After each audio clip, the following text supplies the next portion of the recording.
Hello and welcome to a very special edition of Inside Microsoft Teams. I'm Derek Snyder. Today we announced the public preview of the new Microsoft Teams desktop app for Windows. So to learn more, I'm joined by Jeff Teper, President of Collaborative Apps and Platforms at Microsoft. Jeff, welcome to Inside Microsoft Teams. Hey, Derek. I am so excited to be here today.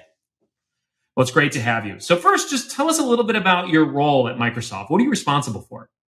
Sure. Our team does the core collaboration experiences and services. So that includes Teams, OneDrive, SharePoint, some of the newer things like Viva Apps and Syntex, and not just for end users, but for developers as a platform as well. So you guys must be really pumped on a day like today where we've announced this new public preview of Teams. So what's it all about and why is it a preview? We are, the team and I are so excited. If I had to go back a little bit, we've been working in parallel for a bit, delivering new features to end users, developers, and IT in the existing Teams code base. In fact, we delivered 400 new capabilities in 2022. But we've also been working on a new architectural leapfrog to significantly improve the performance and resource consumption of the new Teams. And that's what we're here to announce today, that it's available now in public preview to any organization that opts in on Windows. And so what are the benefits that we're already seeing of that release? Yeah, so big focus is on resource consumption, performance, and simplicity. We're already seeing, even in this preview, and we're not done yet, that it takes about half the resources the previous version of Teams did. And core scenarios are up to twice as fast, and we're still tuning. There's also some other things that we'll highlight in the announcement in terms of some simplicity features. One of the biggest ones is the ability to support multiple organizational identities in Teams and get all your notifications and have the meeting join experience be simplified. So we're very excited about that scenario as well. But the biggest aspect of it is that foundational performance and resource utilization. So I'm just a bit curious because it seems like there's been a ton of momentum in terms of Teams adding new capabilities over time. I think there's over 400 new features that shipped in the last year. Why did this have to be a rebuild versus just continuing to evolve the existing code base as it was? Yeah, a lot of details there. We spent a lot of time working through this. There are a set of things, and we've shared them on the Teams technical blog, places where we were able to make investments in the existing Teams clients that, of course, accrued in the new client, on things like switching the video rendering to native rendering and native composition, so we could use more of the CPU and GPU that improve performance and battery life and so forth. Cached mode, where we're serving the UI off Teams off a data layer that's asynchronously fetching things from the service. So there have been some improvements, but to really get the big leap we were looking for, we needed to change some fundamental things across the code base. How we were managing JavaScript and the JavaScript framework, and our bridge between the code in Teams and the native code that we use some technology from the Edge team that's now called WebView 2, leveraging the Chromium engine, that we can just manage with much better efficiency and performance. And there have been, lastly, a lot of other things, lots of tuning and how we do chat and channel switches, meeting joins, and so forth. So there are some big things and a lot of little things that went into this public preview release. I'm curious, were there trade-offs that you had to make that were difficult? A lot of companies now are always thinking about whether or not they should get everything done with a progressive web app versus building something native. How did you think about where we wanted to be on that spectrum? Yeah, always in architectural choices, there are multiple criteria. And so we're looking for great performance, great engineering efficiency, great reliability, and so forth. And so there are places where the web technology was the best answer, in part because allows us to port Teams across Windows and Mac and web with very high engineering efficiency and agility, getting new features out. But there's also places where the web code base just isn't fast and optimal enough, and we needed to switch some things to native code. And so we worked very hard to get that optimal mix. And I think we've really, again, you see it in being about twice as fast and half the size. Mm-hmm. I think we found the sweet spot. And you'll see the payoff of this This preview is first on Windows, but in parallel, we're working on the same architecture for the web and the Mac, such that we have great performance across all three platforms with very high degree of engineering agility in the years to come. So it's interesting you talk about engineering efficiency when we've, just talked about how you've shipped over 400 features last year. It wouldn't have struck me that that was one of the problems to solve. So do you feel like there will be even more acceleration in what we'll be able to ship inside of Teams with this new platform? Yeah. In fact, there's places where the platform is mostly complete, even though we're in the public preview, so that it lets us write the same code that shows up in the existing version of Teams, this new preview, and other platforms. We'll get into this, but some of the new AI capabilities we've just shown, that's new end user experience code. So we wrote it in a way that would leverage the strengths of this new platform, and then we'll be able to bring it out very quickly to all Teams users everywhere. So we're already seeing some of the payoff. I'm looking forward to getting the feedback on the public preview, getting the Mac version out, and then getting it released. So then we'll fully realize it. But I think the main thing for today is you can go out and get the public preview of a build for Teams for Windows that is pretty dramatically faster and smaller than the one you're using right now. So yeah, let's talk a little bit about the end user benefits, right? You talked about speed and performance, but if I'm an end user and I'm choosing to, opt in or switch into the new Teams experience, assuming my admin has allowed that, what else am I going to get? Yeah, I think the first thing I want to caveat is this is a preview, so we're not done. It doesn't have all the levels of validation and reliability the mainline version of the historical version of Teams has. There's still some features missing that haven't yet been ported to the new architecture. We're working hard on that. But we felt we were more than far enough along. And, we've gotten this feedback from our employees and a set of early adopter customers. So you'll see better memory utilization, better performance. There are some things that you'll see in the chat and channels experience, in the meetings experience. Some the day this is available to you in public preview, some coming in the next few weeks. We highlight some of those in the video for a more intuitive channels experience, more natural meeting layouts that will show. And then, as I mentioned earlier, one of the bigger things that's coming is the support for multi-tenant switching in the user experience so that, again, your notifications aren't lost and it simplifies joining meetings. So all those things are to come in this new Teams client. Yeah, so we've talked about end user benefit, and it sounds like there's a lot of simplicity coming. It sounds like it's going to be easier to save time and clicks to sort of get things done. And certainly the speed is going to aid in that as well. Now, you talked about unlocking organizations with this multi-tenant, multi-account. So a couple details. First, is that only available in this new Teams? And then second, what problems does that solve for an organization?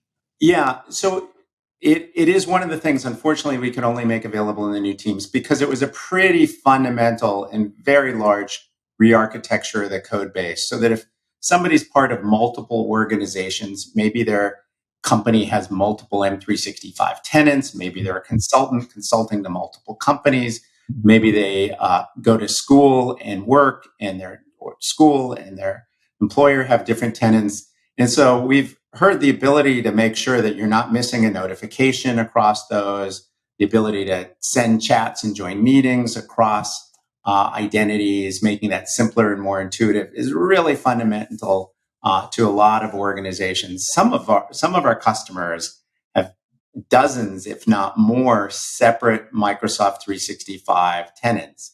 Not necessarily what we would recommend, but that is what they've chosen to do. And we want to make sure for those users who span those that it's a really seamless experience. So very excited about that coming out because I know that, especially to our ecosystem, our MVPs, our consultants who deal with lots of customers, it's one of their big asks of this. Absolutely. And then the final audience I kind of wanted to spend some time on is the developer. In what ways, if any, does this make life easier or open up new doors for developers building on top of Teams as a platform? Yeah, really good question. In fact, we'll have certainly more to share in a few weeks in May, the end of May, at our Build conference. But one of our biggest goals is to make sure Teams is a hub for all of users' collaborative applications, not just the capabilities we build at Microsoft, but partner applications that plug inside Teams and custom things that you might build with JavaScript or the Power Platform. And so Teams being very resource efficient and very fast means it'll just be more natural for a developer to have their adaptive card, their channel-based application, their message extensions, meeting extensions show up very quickly inside Teams. And so we're working, just without getting too much in the details, on how you can cache the resources for an application so its startup time successively, if developers take advantage of that, is much faster than existing solutions inside Teams. We're going to see a lot more AI. We already see thousands of people, organizations with hundreds of apps inside Teams that are bot-based, and the work with AI and large language models is going to accelerate that even more. So we're going to see more and more message extensions and bots inside Teams. And so we want to make that super fast for end users. And so for developers, that speed means more user engagement. Users love to go back to experiences that are fast. And so the work we've done in the core chat and channels experience in Teams and how it relates to the Teams platform is pretty fundamental for developers. So you just talked about AI, which leads me to one of the questions I want to ask around just the paradigm shifts that are happening right now. And I think we've kind of seen two. One, flexible work is obviously here to stay, and we're seeing that cemented into so many cultures now across companies. And then second is really AI. So let's take those one at a time. In what ways is the new Teams experience sort of built for flexible work? How are we enabling that in a new way as we go forward? Yeah, the spirit of Teams, obviously, from the beginning, is to bring together asynchronous and synchronous collaboration. Mm-hmm. Asynchronous being the most flexible and, frankly, work-life time zone friendly, where people can, whether it's chats or co-authoring documents inside Teams or bot-based applications, they might be line of business workflows, or integrating something like Jira or ServiceNow or something custom built in Power Apps, that people can work on a schedule that's optimal for them, where they live and how they're balancing their work and life. And by making this new Teams version smaller and faster, it's going to make it easier, in particular, people who have sort of more mainstream versus high-end laptops, make that a great experience. They'll be able to go to the coffee shop, fire up some chats, resolve the issues, plug their laptop into an external monitor. If they've get into a co-working space and get a great meetings experience. So a lot of that is just going to make that asynchronous work more simple and flexible and pain-free, just to be frank.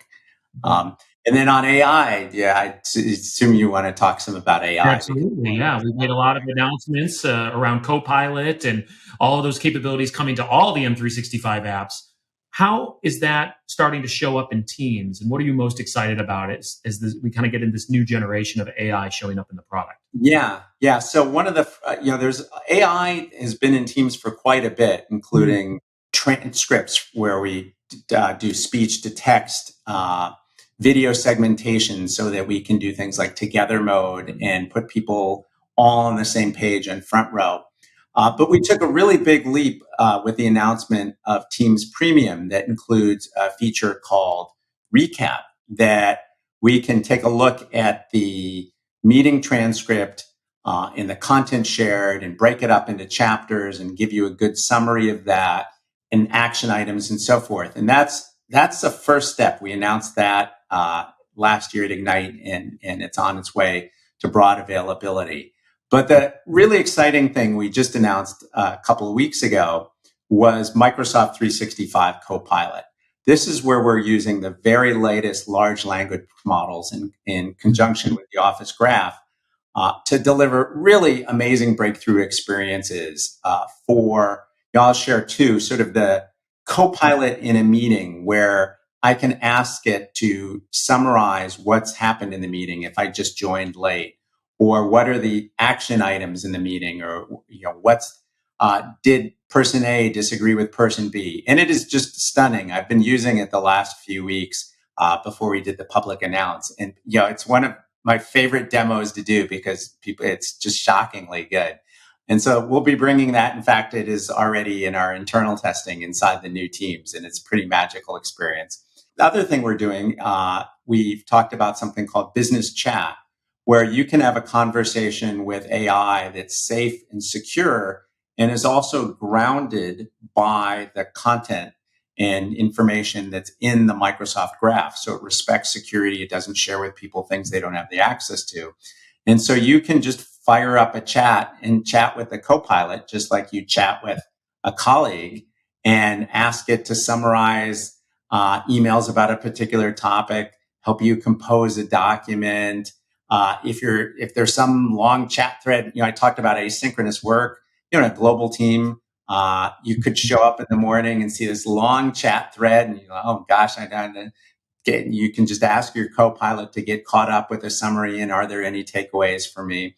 So we're really excited about the productivity of gaining insights with a fraction of the time, catching up with chats and documents and meetings without spending as much time, but also the creative side that these Copilots are going to help you create great presentations and meetings, compose very concise, effective chats and other ways where you're communicating with people, Outlook as well as the Office app. So we're very excited about AI and Teams, and we're working on getting to preview with that technology, the Copilot technology that's not yet available today, but it's coming very soon after, and we're very much looking forward to getting that out to people in the new Teams client. I think it's a pretty magical combination, this new, faster, more efficient Teams and this sort of AI that will make you more productive and more creative.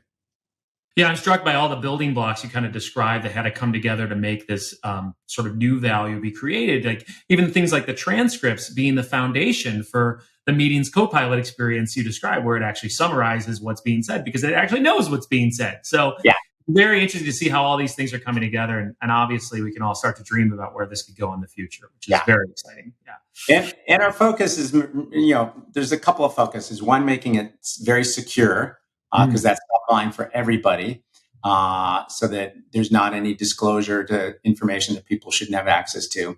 And just making it simple. I think you'll see Copilot's just there as a button in the Teams meeting. And you click on it and you can start asking questions like what's happened in the meeting so far, whatever. It just works. Yeah, it's fantastic. And I've had a chance to try it. It's just, it is mind blowing. So yeah. One of the last things I wanted to ask, obviously, we talked about this being a public preview. If you're a member of the public using Teams and in your workplace, how do you go about getting the new Teams preview? Yeah, the key thing that we've done at this first stage of a public preview is the administrator for your organization does need to opt in users. We're very confident about the quality of the Teams preview being something people could use every day. We use it every day. But there are some missing features that are still going to come in the follow-on GA release. And we know that different companies take different approaches to change management and educating and rolling out things to their users. So at this stage, the organization admin has to opt in, and then any users will see a switch. It's pretty simple. New Teams, you switch it, it restarts, and you're using the new Teams from then on. And if you want to go back or you want to go back and forth as an end user, you can do that without installing any new software or asking any IT for help. But the admin has the switch for now. And as we get farther along, when we get to closer to feature complete, and we get the thumbs up from everybody that the quality is where we think it is, then it'll just be upgrading your Teams client. You won't actually necessarily know, other than it seems faster, that you've got a new Teams. Because this is how we update Teams every month today. And if people don't know, about once a month, we release a new version of Teams. All these features start to light up, and nobody sees the setup process that we do under the covers asynchronously. So we will eventually do that. But at the public preview stage, the admin is in control. Well, thank you very much, Jeff. To learn more about everything we just talked about, go to aka.ms/new era of teams. And you can find instructions on how to enable new teams preview for your organization, or if you're an end user, how you can actually switch into it. Jeff, thank you so much for your time. I know it's a very busy time for everyone, but this is very exciting, obviously, to be on the team. I know this has been a big moment we've all been waiting for. Thank you, Derek, so much. We have been excited about this for months, and I almost can't believe today is the day. We're so excited to get everybody's feedback on the new teams. Absolutely. So thank you so much for watching today. And please do go to the link and learn more about the new era of Microsoft Teams, the new Teams preview. Thank you very much.